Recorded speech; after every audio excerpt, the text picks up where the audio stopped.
Hi guys, this is Bell Channel 2018 and welcome back to my vlog. Parami na talaga ang nahuhumaling sa tambalan ng kapamilya stars na sina Maris Chacal at si Anthony Jennings sa series ng Can't Buy Me Love. Sa katunayan, maging ang mahusay na vlogger na si Luis Manzano ay sobrang kilig sa chemistry ng dalawa na inamin niya habang ini-interview niya ang dalawa para sa kanyang vlog na Luis Listens. Dito ay nagtanong ang TV host kung ano ang naging impression nila sa isa't isa dahil ito ang unang pagkakataon na magkakatrabaho sila at unexpected ang naging pagtanggap sa kanila ng mga tao. Si Maris, alam ko naman na mabait siya kasi nakikita ko siya kung paano siya makisama sa mga tao, ang pagpapahayag ni Anthony. Inalala pa nga noon ng aktor ang naging interview niya sa Dalaga Online during pandemic na hindi na raw maalala ng huli.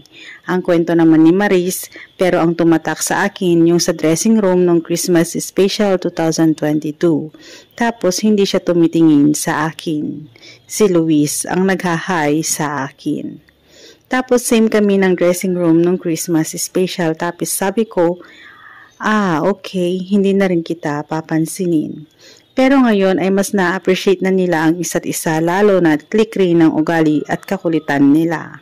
Nang tanungin ni Luis, sina Maris at Anthony kung anong gusto nilang maging ending ng tambalan nila sa Can't Buy Me Love, sinabi ng dalawa na gusto nilang magkaanak.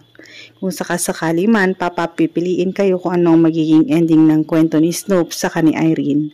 Ano yun? Tanong ni Luis. Magka-baby sila, ang sagot ni Maris.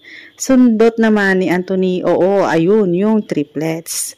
Chika pa ni Maris, sana magka-baby sila para naman may closure yung natin, yung paghahabulan sa isa't isa about pregnancy.